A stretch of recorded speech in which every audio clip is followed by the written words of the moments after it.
Buenos días, soy Javier de la Torre y tengo el placer de coordinar un libro que se llama Diversidad sexual y cristianismo.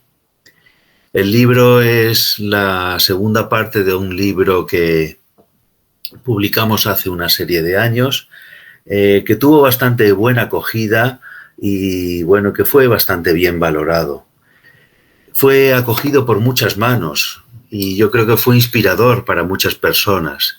Entre ellas, pues fue acogido por las manos del Papa Francisco, quien lo tuvo a bien ojear, ver, leer y bueno, que nos ayudó con muchas cosas.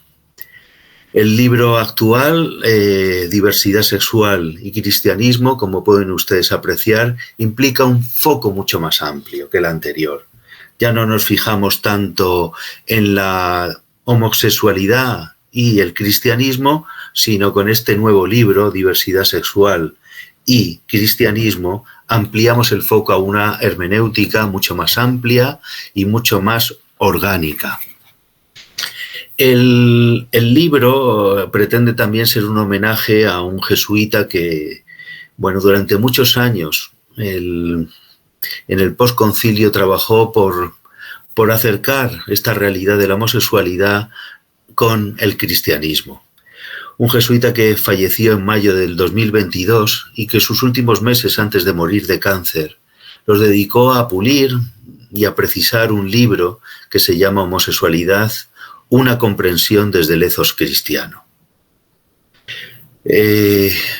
Tony, con todas sus experiencias, quiso que sus últimos meses de ese gran incansable trabajador y hombre que trabajó tanto por la diversidad sexual en Chile fueran dedicadas a este libro sobre la homosexualidad y el cristianismo. El libro, como el anterior, pretende abordar el misterio de la fe religiosa, de la fe cristiana, y el misterio de la diversidad sexual desde cuatro fuentes. Desde cuatro fuentes que nos llevan a este gran manantial. La fuente de la escritura, escuchamos la escritura, la fuente de la tradición y de los magisterios, la fuente de la sabiduría humana, de la filosofía y las ciencias humanas, y la fuente de la carne, la fuente de la experiencia humana. Este libro, frente al anterior, pretende una hermenéutica más amplia, una mirada más amplia, una mirada más orgánica, una mirada que intenta preguntarse cuál es lo más sintético y lo más central de cada cosa. Hermenéutica más amplia, hermenéutica más orgánica, hermenéutica más sintética. Para ello se acerca a la Biblia, lógicamente. Escuchamos la Biblia con un artículo precioso de Juncal Guevara sobre Génesis 2, que nos dice que no es bueno que el hombre esté solo, y nos abre a esa clave que es muy importante, la mutualidad, la alteridad, más allá de lo estrictamente sexual, más allá del género. O otro artículo de Elisa Estevez sobre Levítico 18 y Levítico 20, donde hace ese análisis de esa teología del pueblo de Israel después del exilio, que no quiere mancharse las manos con prácticas y costumbres de otros pueblos, y tiene necesidad de orden y de cohesión, y que en ese sentido tiene una cierta incapacidad para vivir la alteridad, porque vive todavía frente a unos enemigos. O el artículo de Renato Lins sobre el Job, como modelo maravilloso para afrontar crisis, no reconocimientos o también desprecios por parte de tantas personas.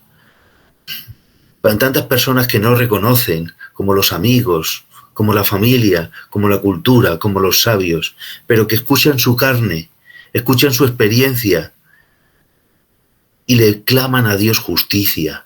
No puede ser, no puede ser. O un artículo sobre Jesús de Nazaret, donde Luis Pernas aborda el tema de las dimensiones de la sexualidad que aparecen en los evangelios. Esas dimensiones a veces ocultas, a veces que de una manera muy sugerente aparecen en mitad de prácticas de Jesús, no tanto de palabras, sino de formas de acercarse a la mujer, a los niños, a los heridos de la sociedad. O el artículo de Juan Sánchez Núñez sobre San Pablo, donde no nos centramos en Romanos 1, sino nos centramos, o se centra Juan Sánchez Núñez, en la teología de Pablo. Un Pablo que nos dice que Dios no tiene enemigos. Un Cristo que desde la cuna hasta la cruz lo que intenta es amar y reconciliarnos a todos y no dividir la humanidad y no a crear enemigos, sino, digamos, cerrar brechas. La segunda parte del libro, escuchamos la tradición y los magisterios. Escuchamos la tradición no desde lo que dice un autor u otro, sino desde los paradigmas. Y buscamos qué es lo que pretende cada paradigma, qué valor pretende cada paradigma proteger. La fecundidad, el orden social, la finalidad de la sexualidad. Y nos preguntamos, no podemos afirmar que hay muchas prácticas, vivencias y experiencias de diversidad sexual. No solo no ponen en peligro esos valores, sino viven esos valores de no absolutización de la sexualidad, de orden, de límite, de no idolatría, de fecundidad, de unidad y de amor. Después tenemos claramente otro artículo sobre el magisterio, donde hacemos una lectura amable, quitamos toda esa parte de a veces de miradas más limitantes para centrarnos claramente en, cuáles son esas afirmaciones, ese bien decir que ha ido poco a poco descubriendo el magisterio. Ese bien decir que poco a poco ha ido diciendo el magisterio. Por otro lado, en la tercera parte, abordamos la sabiduría humana, empezando claramente con la filosofía. Iván Ortega nos hace un artículo de gran finura y de gran hondura sobre cuerpo, simbolismo y homosexualidad, buscando en el fondo una antropología cristiana inclusiva. Manuel Fernández del Riesgo aborda el tema actual del género, la fractura del feminismo y la ideología de género. Francisco Molina nos habla de la razón sexológica y plantea claramente cómo es posible hablar de sexualidades y diversidad sexual más allá de estos modelos del neoliberalismo posmoderno, en modelos que liberen a la persona. Ana Verástegui nos habla desde la psicología de la importancia de la aceptación en las familias de las personas con diversidad sexual y sus consecuencias tan positivas para la salud, para la identidad y para la sociedad. Miguel Cortés nos habla de la política, los discursos homófobos y a veces esa presunta tolerancia. Termina el libro claramente con una acogida y una escucha profunda de la experiencia humana, empezando con un artículo de Alberto Elices, desde una experiencia de más de 10 años coordinando la formación en Crismón y ofreciéndonos unas intuiciones de fondo del valor de las familias, de la identidad de género, de la experiencia queer, desde la experiencia recogida en esos 10 años, escuchando gente, acercándose a gente. Juan Larios nos habla desde su experiencia pastoral de pastor anglicano, trabajando con estos temas, y nos da unas notas desde su experiencia pastoral. El testimonio que recoge el libro de Miguel Sánchez Zambrano, de justicia restaurativa de una víctima de la Iglesia, y terminamos con un artículo precioso de Juan Gomendio, donde nos pregunta y nos reflexiona sobre la espiritualidad gay. Hay una espiritualidad especial, claramente las personas que son gays y lesbianas. Termina el libro con un epílogo precioso de María Luisa Berzosa, que nos invita a caminar juntos. El libro nos invita a caminar juntos, pero también a abrir puertas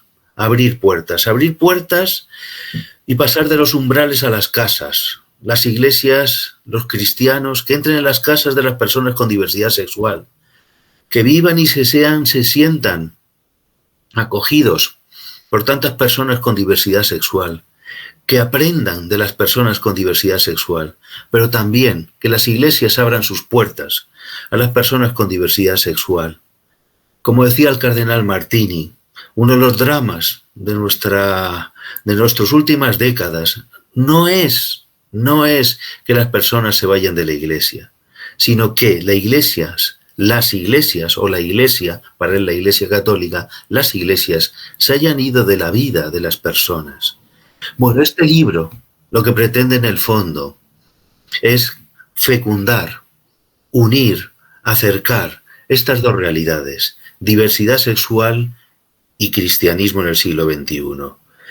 Las iglesias pueden ser un don maravilloso para las personas con diversidad sexual. Y las personas con diversidad sexual son un don para las iglesias. Y esto pues es una experiencia cristiana preciosa, una experiencia de encuentro, como fue el encuentro claramente del hijo pródigo con su hijo, que se abrazaron, que corrieron y que sobre todo, más allá del esquema del hijo pródigo, lo importante es no solo que se unieron, sino que lo celebraron. Pues ojalá estas páginas ayuden a celebrar un mayor encuentro entre el don de las personas con diversidad sexual y el don de la fe que ofrecen las iglesias.